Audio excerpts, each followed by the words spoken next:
What is all this? Oh, calm down. It's just steam. Really? Oh, I get it. Mount Killeros is melting the bottom of the glacier. Of course. The heat and the cold are engaged in a futile war. Just like someone I know. Why not worry about the path you're taking? The path I'm taking? Oh, hot! Wait, beneath this ice... Is boiling hot water. How can you be so calm right now? One false step and we're poached! Probably. If you don't slip, you won't die. For the Reaper, you're certainly optimistic.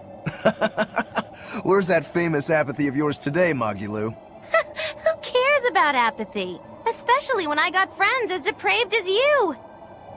All right, Velvet. I think it's time you let us in on your plan for how we escape if and when the volcano erupts. There is no plan. Oh, what? Then even if we awaken the Elemental Empyreans, we're still toast! I'm not going to die. Well, I'm super happy for you, but what about the rest of us? I'm sure you'll all make it. Don't you think you're being a bit blithe? I doubt there'll be an eruption at all. We'll only be using the volcano's life spring to push souls into the Earth Pulse. I don't think that should have much of an impact on the volcano's activity itself. Well, if you say so. That's a load off. Aye. But the ancients also say that when the four Empyreans awaken, there's a great shift in the earth. If they're angry about being roused from their slumber, I don't think a volcanic eruption is something we can rule out. See? What did I tell you? Really, I'm sure we'll be fine. If the volcano erupts, we'll just deal with it. You're starting to sound like Velvet. You look sure of yourself, but I'm still nervous. It may be best to write up a will. Eisen, do you have a pen and paper? Yeah, but I'm using them. That's enough. You already know how this will turn out, right? Oh, so you figured that out. It wasn't hard. Besides, it's not like you have anyone to give a will to. Oof, way to cut to the quick. Piece of cake, it's a cinch, piece of cinch. It's scorching, it's freezing, it's scorching. What are you muttering about? You told me to chill out when I complained about the heat. Is that still bothering you? I heat up quickly and cool down slowly. I'm not bothering anyone, so go on, get lost! That's even more annoying. I mean, come on. If it's both hot and cold, it's not scorzing. It's freeching, clearly. That doesn't sound like me at all. Wait, that's not even my point! My skin feels like a frozen shell, but somehow my insides are boiling! This is miserable! It should be one or the other. I can't stand this fence-sitting! Oh? Well, so what about the pineapple and sweet and sour pork? Gross! A sweet omelet? The crime against nature. Chocolate-covered raisins? Whoever thought up dried grapes should be hanged! Well then, what about peach pie? I don't see what you're getting at! What about yourself?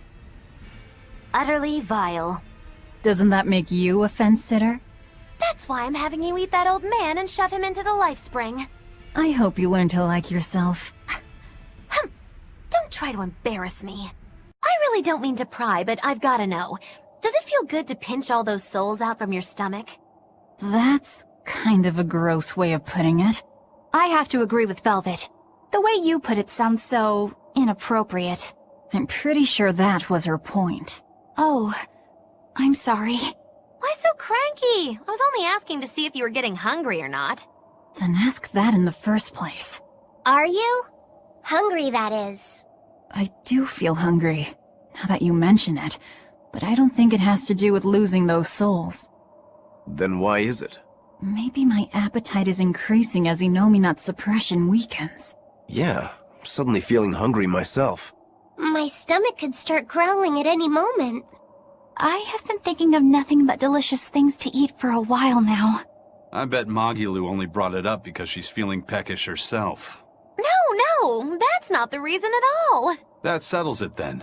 When we get back to the ship, you can take guard duty while we eat. I'll make a quiche and pudding. I'll cook up some penguin and tomato stew. Ooh, I'd love to try your cooking, Madam Eleanor. Let's get back to the ship. Getting all fired up about food. I would never... I would kill for a big bowl of sweet Calegian-style borscht! Then go find me some peaches. Why peaches? Because you can't have Calegian borscht without peach pie for dessert. Hey Magilou, I just remembered something. You still haven't given me that 100 gold you owe me. Why, I have no earthly idea what this 100 gold is that you're talking about. Don't play dumb with me. It's 100 gold. Pay up. Ooh, cold as ever. I think I saw icicles coming out of your mouth. I risked my life accompanying you on your quest for revenge, and now you want me to give you 100 gold on top of that? Well, I've had enough of this treatment. I'm going home. Okay then. So long. You're not even trying to stop me! Surely you can appreciate that a feisty fighter such as myself is indispensable to your efforts to take down Inominat, yes? But I'm not heartless. There's still time to make amends. I can ignore these transgressions under the right conditions. Okay. If either of us gets swallowed up by Inominat, the other one has to pay her 100 gold. You lost me there. We're betting 100 gold on who gets eaten by Inominat. If you win, your debt will be wiped clean. You can't complain about that. Oh, I can complain, believe me. Bringing up this 100 gold that I'm not even obligated to pay, hiding your kindness behind your cold words, and I'm just getting started complaining! Do you think I wouldn't notice this attempt to take advantage of an emotional witch to manipulate me into helping you defeat Inominat? Magilou, I'm putting down 100 bajillion gold! That's how much you'll owe me if you make it out alive. You have 3 seconds to back out.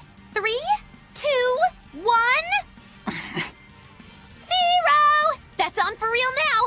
I'll have to stick around for my money. I guess I have no choice but to help defeat Inominat and Artorias and to bring you back in one piece. you always have to have it your way, don't you? That's not what you should be saying. I think you meant to say, "Thank you, Magilou, my best friend." Yeah, sure.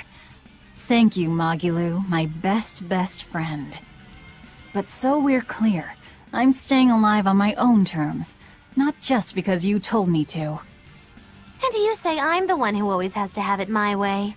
But think twice before trying to put one over on the Great Witch Magilou, she who delivers retribution and comeuppances! If I cared, that is, which I don't. I finally finished my culinary masterpiece! Eat your hearts out! Wow! I can tell you put a lot of care into this, Magilou. Yeah, it's really refined. There's a lot of subtlety to it. Color me surprised. I figured the only thing you'd be good at concocting was poison. You know what they say. Jack of one trade, master of many. Once you're a witch of my caliber, cooking comes naturally. Are there really that many similarities between cooking and witchcraft? Oh, so very many. For instance, the first steps in preparing a broth are the same as for brewing cursing concoctions. Wow! I had no idea. Cursing concoctions? And the way you prepare the ingredients for a love potion can be readily applied to how you make simmered dishes. Really? Love potions? Think of the similarities like this. In both witchcraft and cooking, you have to think about who's going to consume your creations. It's very important. I think I understand what you mean. It's the way you put feeling into it. No, don't listen to her! From now on, you can't eat anything Magilou cooks for you until you had someone else test it first. What?